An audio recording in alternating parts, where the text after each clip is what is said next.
So hello everyone, आज का हमारा टॉपिक है एल्गी। ठीक है। सो जैसा कि हम सबको पता है कि एल्गी को कौन सी किंगडम में रखा गया है, बेसिकली प्लांट किंगडम में। ठीक है।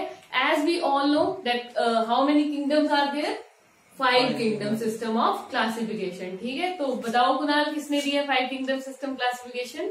R.H. विटेकर। या कौन से साइंटिस्ट ने दिए? R.H. विटेकर ने दिया है। ठीक है।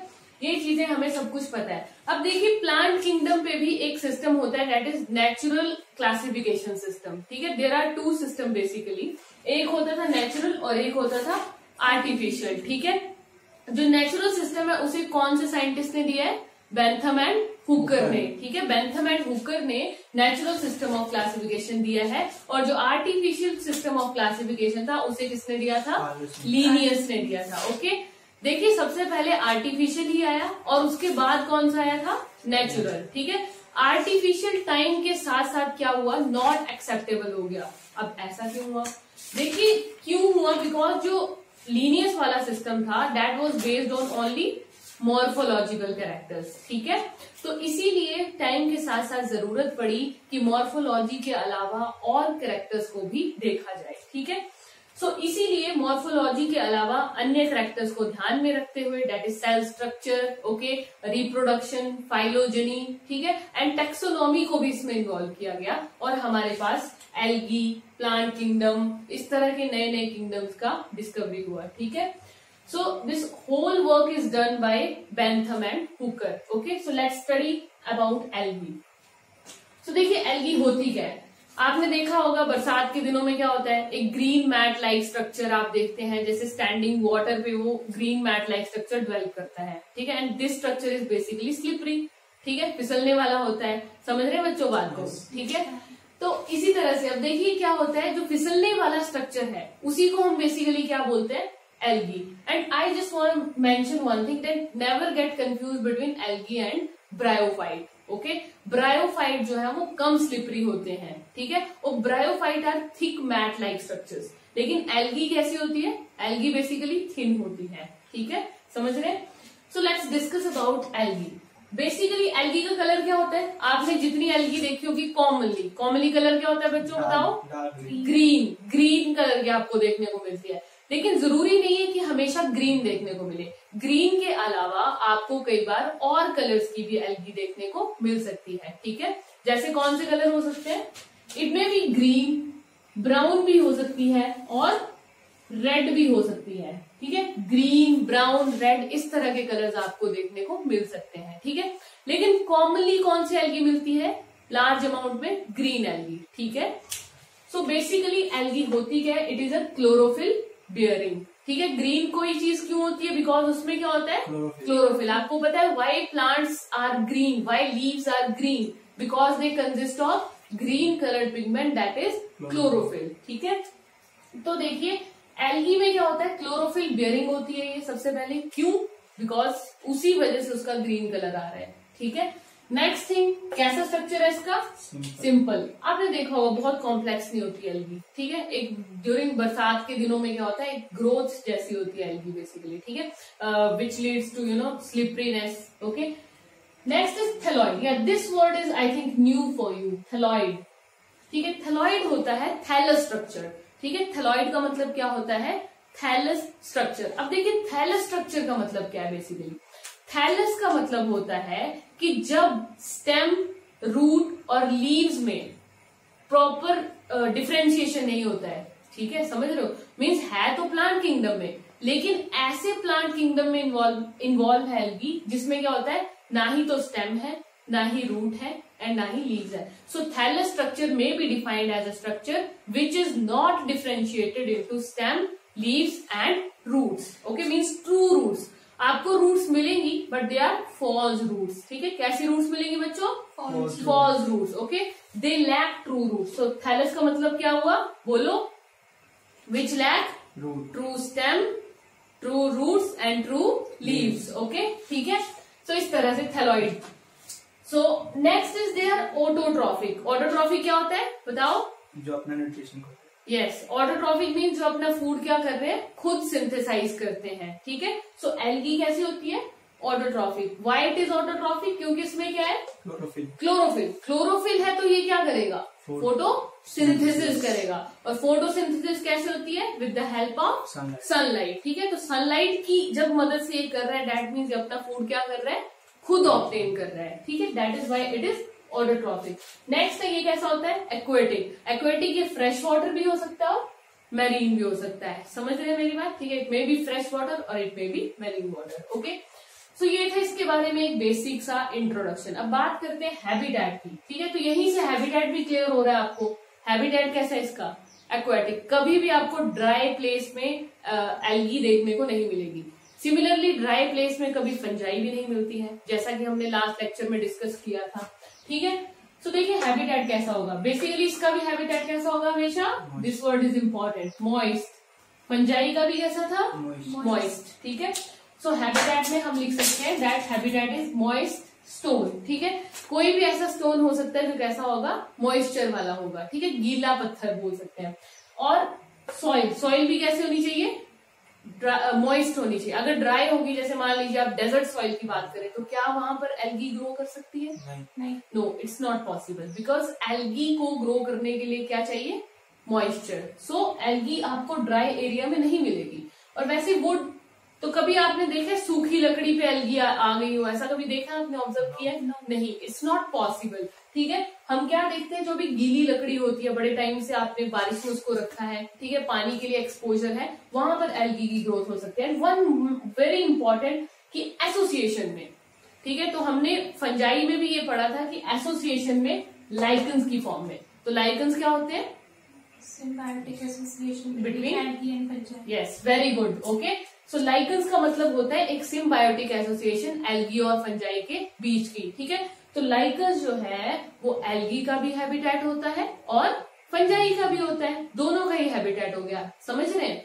Next is association. इसका एनिमल्स के साथ भी एसोसिएशन है। ठीक है, समझ रहे? मीन्स एनिमल्स के ऊपर भी ना कई बार एल्गी ग्रो कर सकती है।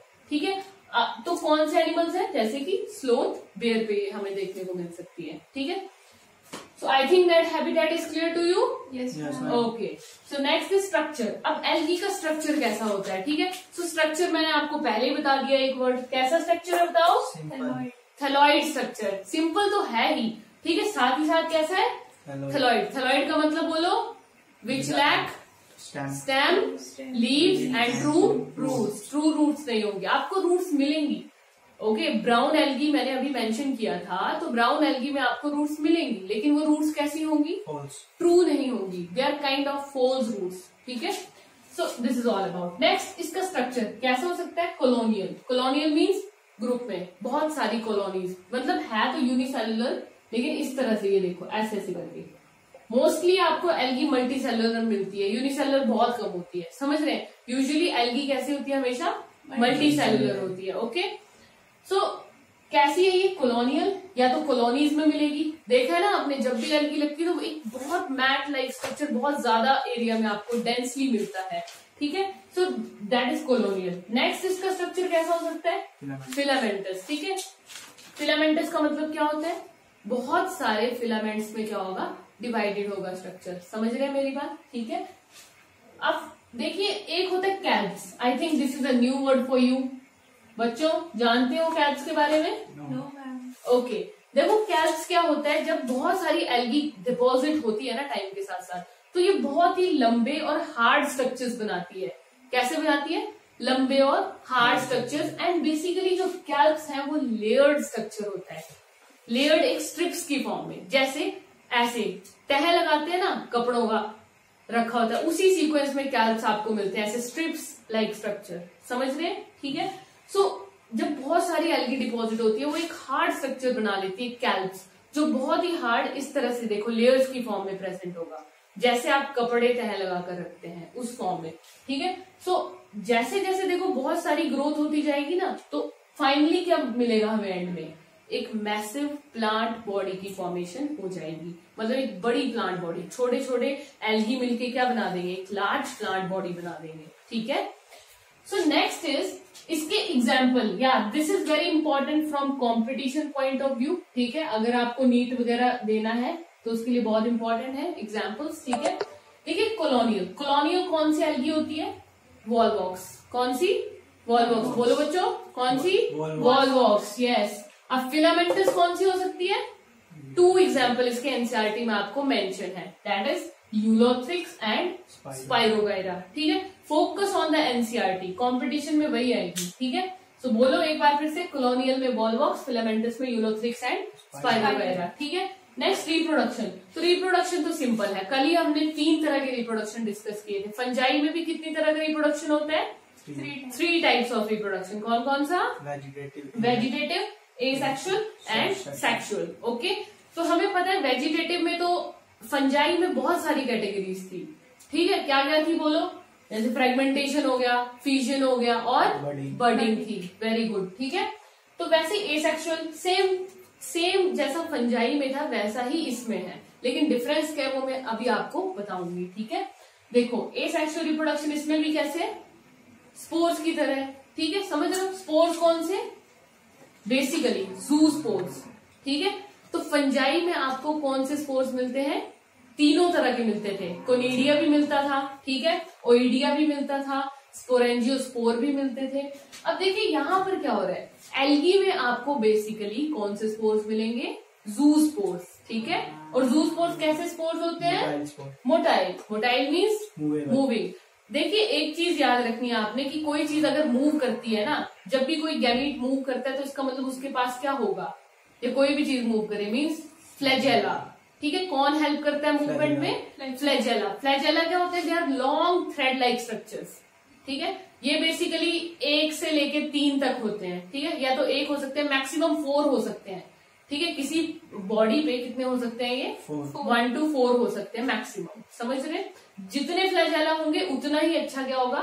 मूवमेंट होगा। ठीक है, सो ये आपने याद रखना है। तो यहाँ पे एल्गी के केस में एसेक्सुअल स्पोर सबसे इंपॉर्टेंट कौन है? जू स्पोर। और फंजाई में तो सभी इंपॉर्टेंट थे। ठीक है, next is sexual reproduction. Sexual का प्रोसीजर भी सेम है इधर फंजाई की तरह। ठीक है, दैट इज बोलो आइसोगैमस, एनाइसोगैमस एंड oogamous। ठीक है, आइसोगैमस क्या होता था? जहां पे 2 सिमिलर तरह के गैमेट्स फ्यूज करेंगे।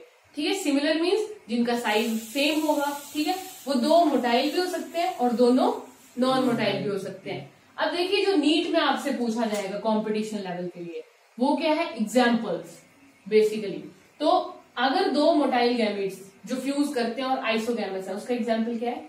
यूलोथ्रिक्स। क्या एग्जाम्पल है? यूलोथ्रिक्स। ठीक है, अगर आइसोगैमी वाले ही गैमेट्स हैं लेकिन दोनों कैसे हैं? नॉन मोटाइल, तो एग्जाम्पल क्या होगा? स्पाइरोगाइरा। ठीक है, नेक्स्ट अगर एनाइसोगैमस है तो एनाइसोगैमस मीन्स दोनों क्या होंगे? डिसिमिलर। साइज कैसा होगा? दोनों का अलग अलग होगा। ठीक है, तो इसका एग्जाम्पल क्या है? यूडोरिना। क्या एग्जाम्पल है? यूडोरिना। ओके, ये बेसिकली एक न्यू एडिशन है एनसीईआरटी की बुक में। और इसका एक और एग्जाम्पल आप बोल सकते हैं क्लेमाइडोमोनास। क्या बोल सकते हैं? Chlamydomonas. And remember one thing, जो क्लेमाइडोमोनास है उसको आइसोगैमी में भी रखा गया है, मीन्स मोटाइल में भी रखा गया है, और उसी को नॉन मोटाइल में भी रखा गया है, नाइसो में भी रखा गया है। दोनों का एग्जाम्पल है। एक्चुअली क्या है कि क्लेमाइडोमोनास की बहुत सारी स्पीशीज है। ठीक है, क्लेमाइडोमोनास की बहुत सारी स्पीशीज है। जो मोस्टली क्लेमाइडोमोनास की स्पीशीज है वो कैसी होती है? मोटाइल। ठीक है, लेकिन कुछ स्पीशीज कैसी होती हैं? Non motile. ठीक है, और नेक्स्ट आती है ऊगैमी। तो ऊगैमी का एग्जाम्पल क्या होता है? मीन्स एक मेल होगा, एक फीमेल होगा। फीमेल कैसी होती है? लार्ज और नॉन मोटाइल, और मेल कैसा होता है? Small and motile. ठीक है, तो इसके एग्जाम्पल क्या आ जाएंगे? Fucus and Volvox. Okay, so in NCERT के एग्जाम्पल्स पे आप प्लीज गौर कीजिए। ठीक है, अच्छे से इनको लर्न कीजिए। Okay, so next we will discuss about algae का इंपॉर्टेंस क्या है, यूजेस ऑफ एल्गी के बारे में हम देख लेते हैं थोड़ा सा। ठीक है, तो देखिए जो एल्गी है उसका कार्बन डाइऑक्साइड फिक्सेशन में बहुत बड़ा रोल है। ठीक है, एल्गी का कार्बन डाइऑक्साइड फिक्सेशन में बहुत बड़ा रोल है। ठीक है, देखिए जो एल्गी है वो basically half of the carbon dioxide fixation में हेल्प करती है। कितनी? Half of the carbon dioxide fixation जो है ना हमारे इस यूनिवर्स का, उसमें कौन हेल्प करता है? एल्गी हेल्प करती है। ठीक है, समझ रहे हैं? ठीक है, तो जितनी भी प्लांट्स में ये होती है कार्बन डाइऑक्साइड फिक्सेशन एटमॉस्फेयर में हो रही है। कहाँ हो रही है? एटमोस्फेयर में हो रही है ना कार्बन डाइऑक्साइड फिक्सेशन, तो कौन हेल्प करता है उसमें? Algae. Half of the carbon dioxide of atmosphere get fixed by algae. ठीक है, समझ आ गई तीसरी बात। अब देखिए होता क्या है, इस वजह से जब ये कार्बन डाइऑक्साइड की फिक्सेशन कर रहा है ना, तो साथ ही साथ क्या रिलीज हो रहा है इसमें? ऑक्सीजन। क्यों? क्योंकि कौन सी प्रोसेस होती है इसमें? फोटोसिंथेसिस। ठीक है, और एल्गी को कौन सी ऑक्सीजन चाहिए? डिजोल्व। क्यों डिजोल्व क्यों चाहिए बताओ? क्योंकि एक्वेटिक हैबिटेट है। एल्गी का हैबिटेट कैसा है? मॉइस्ट। एक्वेटिक मींस इनको कैसी ऑक्सीजन की जरूरत है? Dissolve oxygen. ठीक है, अब आप सोच रहे होंगे कि तो इसमें फोटोसिंथेसिस कैसे होगी, क्योंकि आपको पता है एल्गी यूजुअली कहाँ ग्रो करती है? बिल्कुल सरफेस पे, मीन सनलाइट के साथ इसका कैसा है? डायरेक्ट एक्सपोजर है, इसलिए इसमें फोटोसिंथेसिस होती है। समझ रहे हैं मेरी बात? ओके, कोई doubt? Okay, so next is, ये इतनी सी बात थी। अब इसके हम कुछ यूजेस, इंपॉर्टेंस ऑफ एल्गी पे अगर बात करें, यूजेस क्या है इसके? ठीक है, देखिए बहुत सारी एल्गी है, लगभग 70 स्पीशीज से ज्यादा आप कह सकते हैं, नियर अबाउट 70 स्पीशीज यूज होती हैं as a source of food. कैसे यूज होती है? सोर्स ऑफ फूड यूज होती है। ठीक है, अगर कोई स्पेस में जाता है तो वहां भी एल्गी को लेके जा सकते हैं। ठीक है, तो देखिए 70 स्पीशीज, और इसके एग्जाम्पल बोलो बच्चों, क्या हो सकते हैं? बोलो। ठीक है, ओके। अब देखो जैसे 70 स्पीशीज बहुत सारी हैं जो as a source of food use होती है। ठीक है, जैसे कि मान लीजिए सबसे पहला एग्जाम्पल है आपके पास लाइक स्पाइरुलिना। क्या बोल सकते हैं आप? स्पाइरुलिना। ठीक है, एक क्या हो सकता है, जैसे एक सैरगैसम भी यूज होता है as a source of food. ठीक है, स्पाइरुलिना, सैरगैसम, ओके, लैमिनेरिया। ठीक है, ठीक है, स्पाइरुलिना, सैरगैसम, लैमिनेरिया, इन स्पीशीज को, and one more that is chlorella. ठीक है, और क्या हो सकता है? क्लोरेला। इन सभी स्पीशीज को आप as a source of food use कर सकते हैं। देखिए ये जो सैरगैसम है, ये जो स्पाइरुलिना है, ठीक है, और one more that is chlorella, इसको जब अंतरिक्ष में जाते हैं ना, स्पेस में, तो वहां भी फूड की जरूरत होती है, तो उन केसेस में ये as a source of food use होते हैं। ठीक है, और ये बहुत बार कॉम्पिटिटिव में क्वेश्चन पूछा जा चुका है कि सोर्स ऑफ प्रोटीन कौन है, तो याद रखना है जो स्पाइरुलिना है और जो क्लोरेला है, ये दोनों क्या होते हैं? स्पाइरुलिना एंड क्लोरेला क्या होते हैं? These are the source of proteins. Okay, source of proteins होते हैं ये। This is very important thing. ठीक है, और आप इसका यूजेज क्या बता सकते हैं, जैसे फूड में कैसे यूज हो रहा है? आपने सुना होगा एक बहुत इंपॉर्टेंट नेम जो हम बायो में यूज करते हैं, दैट इज अगार जेली। सुना है बच्चों? ओके, अगार जेली सुना होगा आपने। ठीक है, देखो जो अगार जेली है वो क्या होता है? अगार कोई एल्गी नहीं है, बट ये एल्गी से डिराइव किया जाता है। ठीक है, कौन सी एल्गी से? ये दो स्पीशीज हैं एल्गी की जिनसे डिराइव होता है, that is gelidium and gracilaria. किससे डिराइव होता है ये? Gelidium and gracilaria. ठीक है, और अगार जेली का आप यूज कहाँ करते हैं? बता सकते हैं? एक तो देखो जैसे जो आइसक्रीम्स होती हैं, जेलीज होती हैं, उसमें कहाँ यूज करते हैं हम? जेली है या आइसक्रीम है। ठीक है, और हम इसको जो भी बायोलॉजिकल वर्क्स होते हैं ना, ठीक है, जैसे डीएनए फिंगरप्रिंटिंग टाइप्स में भी, ठीक है, इसको एक्सट्रैक्ट की फॉर्म में इसका एक्सट्रैक्ट यूज किया जाता है। ठीक है, समझ रहे मेरी बात? तो इस तरह से हम अगार का यूज करते हैं। सो this is important for competitive exam. बोलो बच्चों, what is the source of agar? Gelidium and gracilaria. ठीक है, सो दिस इज इम्पोर्टेंट। ठीक है, एनसीईआरटी के एग्जाम्पल बहुत ज्यादा इम्पोर्टेंट है। ठीक है, सो नेक्स्ट चीज जो हम इसमें डिस्कस करेंगे, एक पॉइंट हमारा रहता है, ठीक है, वो हम डिस्कस करते हैं।